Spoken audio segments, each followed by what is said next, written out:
ஆனால் உங்களோட பேர் என்ன? கோவிந்தராஜன். கோவிந்தராஜன். என்ன வேலை? விவசாயம் செய்கிறோம். விவசாயம் செய்கிறேன். பின்ன அப்புறம் தோட்ட வேலைகள், சப்போட்டா தோட்டம், மாங்காய் பிஸ்னஸ். நிறைய சம்பாதிக்கிறா? சம்பாதிக்கிறோம். പരവായില്ല. കേരളാവിൽ നമുക്ക് അങ്ങ് ഇതൊന്നുമില്ല, കൃഷിയൊന്നുമില്ല. എല്ലാം എന്താ ഊരുകാരെല്ലാം പറയുന്നത് നഷ്ടം എന്നാ പണിയാലും അവർക്കൊന്നും കിടക്കാതെ എന്നാണ് പറയുന്നത്. നിങ്ങൾ പറയുന്നത് എല്ലാം ലാഭമായി ഇരിക്കുന്നത്. നിങ്ങൾ സർക്കാരും അതുമാതിരി ഹെൽപ്പ് പண்றது இல்லையா? സർക്കാരും ഹെൽപ്പ് പண்றது. മാനിയം തരാங்க. ട്രാക്ടർക്ക് എന്നാ ഇത് കൊടുക്കുന്നത്? സബ്സിഡി 2 ലക്ഷം. 2 ലക്ഷം രൂപ ഒരു ട്രാക്ടർക്ക് സബ്സിഡി കൊടുക്കുക. ട്രാക്ടർക്ക് എന്നാ വില വരുവേ? 8 ലക്ഷം. 8 ലക്ഷം രൂപ ഉള്ള ട്രാക്ടർക്ക് 2 ലക്ഷം രൂപ സബ്സിഡി കൊടുക്കുക. അപ്പടിയാ? പിന്നെ current government free. 3 phase line government free. പിന്നെ എന്നാ വേണം? പിന്നെ കൃഷി പണ്ടറ് കാശ് സമ്പാദിക്കറേ. ഇപ്പം തമിഴ്നാട് സൂപ്പർ. என்ன வேற என்ன பேசுற பர வேற என்னெல்லாம் இப்போ நீங்கள் வந்து விவசாயத்தை வந்து பார்த்து நல்லா விரும்புகிறீங்க. அதனால் நீங்கள் ஒரு எம்எல்ஏ எம்பி மினிஸ்டர் ஆனீங்கன்னாக்கா ഹെൽപ്ഫുള്ളാக இருக்கும். പുള്ളി പറഞ്ഞ വല്ലതും മനസ്സിലായോ നിങ്ങൾക്ക്? ഞാനിവിടെ വന്ന് ഈ കൃഷിയിടങ്ങളെല്ലാം വന്ന് നോക്കുന്നത് ഇവരൊക്കെ കാണുന്നുണ്ട്. അപ്പോൾ ഇന്ന് പുള്ളിയുടെ സ്ഥലത്ത് തന്നെ കൊണ്ടുവന്ന് സ്ഥലങ്ങളെല്ലാം കൊണ്ട് കാണിച്ചു. അപ്പോൾ എൻ്റെയൊക്കെ പറയുമായിരുന്നു, നീ അവിടെ ഒരു ഇലക്ഷനിൽ നിന്ന് MLA ആയി ഒരു മിനിസ്റ്ററായിട്ട് ഇതിൻ്റെ ഒരു വ്യവസായിക്ക് ഹെൽപ്പ് അങ്ങനെ ഒരാളാകാൻ, അതായത് ഒരു കൃഷിമന്ത്രിയാകാൻ ആണെന്ന് പുള്ളിക്കാരൻ പറയുന്നത്. ഞാനിവിടെ വന്ന് 1 മാസം ഇതെല്ലാം സെർച്ച് ചെയ്യാൻ തുടങ്ങിയപ്പം ഇവർക്കത് മനസ്സിലായി നമ്മുടെ തലയിൽ എന്തോ ഉണ്ടെന്നുള്ളത്.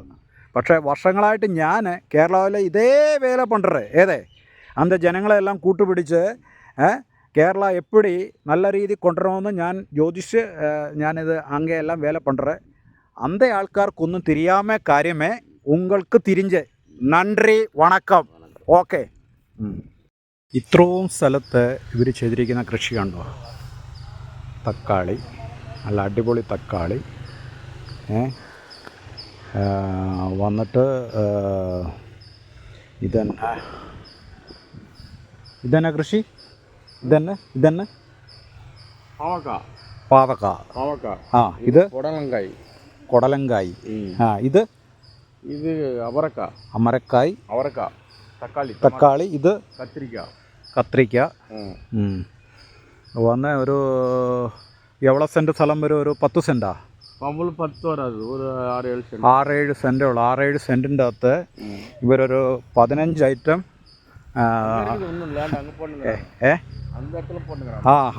ഒരു 15 ഐറ്റം സാധനം ഇവർ നട്ടിട്ടുണ്ട്. നമ്മൾ 15 സെൻറ്റ് അല്ലെങ്കിൽ 6 സെൻറ്റ് സ്ഥലം ഉണ്ടെങ്കിൽ ചെയ്യുമോ? നിങ്ങൾ നോക്കിക്കേ, പയറുണ്ട്, തക്കാളിയുണ്ട്, എന്തും വേണ്ട. ഒരു വീട്ടിൽപ്പെട്ട സാധനം മൊത്തം ഈ 6 സെൻറ്റ് സ്ഥലത്ത് ഇവർ ചെയ്തിട്ടുണ്ട്. ഇതാണ് ഒരു വീട്ടിലേക്കല്ല, ഇത് വന്നിട്ട് ഒരു 10 വീട്ടിലേക്ക് ഡെയിലി യൂസ് പണതൊക്കെയുള്ള സാമാനം ഇருக்கு അല്ലേ? അല്ലേണ്ണ? ഡെയിലി ഒരു 10 വീട്ടിലേക്ക് ഡെയിലി വെണ്ടയ്ക്ക എല്ലാ സാധനവും ഉണ്ട്. ഇവിടെ വന്ന് ഈ കൃഷി രീതികളൊക്കെ കണ്ട് പഠിക്കണം. നമ്മുടെ അവിടെ നിന്ന് ഒരാൾ ഇവിടെ വരണമെന്നുണ്ടെങ്കിൽ നമ്മുടെ ടാക്സ് എല്ലാം കൂടെ കൊള്ളയടിച്ച് ഇവിടെ വന്നിട്ട് പഠനം നടത്തിയിട്ട് ലാസ്റ്റ് അവിടെ വന്നിട്ട് വല്ലതും പഠിച്ചോന്ന് ചോദിച്ചാൽ കൈമലത്തി കാണിക്കും. അതാണ് നമ്മുടെ നാട്ടിലെ ഗുണം. ഇത് വന്നിട്ട് മുളക് കൃഷി നോക്കിയേ. മുളക് നല്ല ചുവന്ന് നിൽക്കുന്ന കണ്ടോ? ഇതെല്ലാം നമുക്ക് ചെയ്തെടുക്കാനുള്ളതേ ഉള്ളൂ നമ്മുടെ നാട്ടിൽ. നല്ല ചുരക്കായും അമരക്കായും എന്താ പറയേണ്ടത്, ഫലപുഷ്ടമായ സ്ഥലമാണ്. നോക്കേ, മത്തങ്ങ. എനിക്ക് സത്യം പറഞ്ഞാൽ ഇതിൻ്റെ എല്ലാത്തിൻ്റെ ഒന്നും പേരറിയത്തില്ല കേട്ടോ. ചുരക്കായും മത്തങ്ങായും വെണ്ടയ്ക്കായും പാവയ്ക്കായും എന്ന് വേണ്ട, എല്ലാ ഐറ്റങ്ങളും ഇത്രയും സ്ഥലത്ത് അവർ കൃഷി ചെയ്തിട്ടുണ്ട്. ഇത് വന്നിട്ട് സപ്പോർട്ടി കൃഷിയാണ് കണ്ടോ. ഇത് മൊത്തത്തിൽ അവർ പറഞ്ഞത് ഒരു 2.5 ഏക്കർ സ്ഥലമുണ്ട് എന്നാണ് പറഞ്ഞത്. ഈ 2.5 ഏക്കർ സ്ഥലം സ്വർഗമാണ്. സ്വർഗതുല്യമാക്കി അവർ ആക്കിയിട്ടിരിക്കുക ഈ സ്ഥലം കേട്ടോ. ഇതൊക്കെ നമ്മുടെ നാട്ടിൽ എത്രയോ ഏക്കർ സ്ഥലമാണ്. തരിശ് ഭൂമിയായിട്ട് കാടും പിടിച്ച് കിടക്കുന്നത്. എത്രയോ ഏക്കർ സ്ഥലമാണ്. അപ്പോൾ അതാണ്ട് ഈ ട്രാക്ടർ ഓടിക്കുന്ന ചേട്ടൻ എന്നോട് പറഞ്ഞിരിക്കുന്നത്, ഞാൻ കേരളത്തിൽ വരാം, ഞാൻ വന്നിട്ട് നിങ്ങൾക്ക് കൃഷി ചെയ്ത് ഞാൻ കാണിക്കാം എന്നാണ് പറഞ്ഞിരിക്കുന്നത്.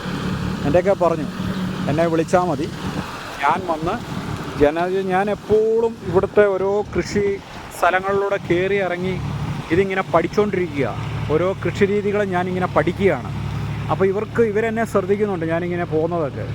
അപ്പോൾ ഇന്ന് എൻ്റെയൊക്കെ പറഞ്ഞു, തമ്പി എൻ്റെ കൂടെ വാ, ഞാൻ കൃഷി ചെയ്യുന്ന ഇടം കാണിക്കാമെന്നും പറഞ്ഞ് ഞാനിന്ന് വന്ന. ഇതാണ്ടോ ബോർവെൽ വെള്ളമാണ്, അടിച്ച് കണ്ടോ, അടിച്ച് ഇതുങ്ങൾ ഇങ്ങനെയാണ് ഇവിടുത്തെ കൃഷി രീതികൾ. ഇവർക്ക് ആവശ്യമുള്ള വെള്ളമാകുമ്പോൾ ഇവർ സ്റ്റോപ്പ് ചെയ്തിട്ടാണ് കൃഷി ചെയ്യുന്നത്. അടിച്ച് ഭൂമി നല്ല അടിപൊളിയായിട്ടിടും. ഇതൊക്കെ നമ്മൾ വന്ന് കാണണം. ഞാൻ പറഞ്ഞതുപോലെ നമ്മൾ സർക്കാർ വകുപ്പിൽ ആളെ വിട്ടാൽ ലക്ഷങ്ങൾ അവർ കൊള്ളയടിച്ച് കൃഷി പഠിക്കാനായിട്ട് വരും. എന്നാൽ വല്ലതും പഠിക്കുമോ? ഒന്നും പഠിക്കത്തുമില്ല. ഇതാണ് നമ്മുടെ കേരളത്തിൽ നടന്നുകൊണ്ടിരിക്കുന്നത്. കേരളത്തിലെ കാലാവസ്ഥയ്ക്കനുസരിച്ച് കൃഷി ചെയ്യാമെന്നാണ് ഇവർ പറയുന്നത്. ഓവർ മഴയാണെങ്കിൽ ആ മഴയത്ത് ചെയ്യാൻ പറ്റുന്ന കൃഷികളുണ്ട് അവിടെ. ആ കൃഷികൾ ചെയ്യണമെന്നാണ് ഇവർ പറയുന്നത്. ഇവർ വന്ന് കാണിച്ചു തരാമെന്നാണ് പറയുന്നത്. ഇവർ കൃഷിക്കായിട്ട് വെള്ളമെടുക്കുന്ന കിണറൊക്കെ കണ്ടോ? ഇങ്ങനെയൊക്കെയാണ് ഇവർ തമിഴ്നാട്ടുകാർ കൃഷി ചെയ്തെടുക്കുന്നത്. എങ്കിലും അവർ പുറകോട്ട് പോകത്തില്ല, അവർ മുമ്പോട്ട് തന്നെ അവർ കൃഷി ചെയ്ത് മുന്നേറും. മാൻകുയിലേ പൂങ്കുയിലേ തേടിയൊന്നേ നാനേ, ഉന്നമാലയിട തേടി വന്നു നാനും മുന്നേ നാലേ, മുത്തേ മുത്തേ കണ്ണാലേ സുത്തിയിടും നാം മുന്നാലേ, മുത്തേ മുത്തേ കണ്ണാലേ സുത്തിയിടും നാം മുന്നാലേ. മാൻകുയിലേ പൂങ്കുയിലേ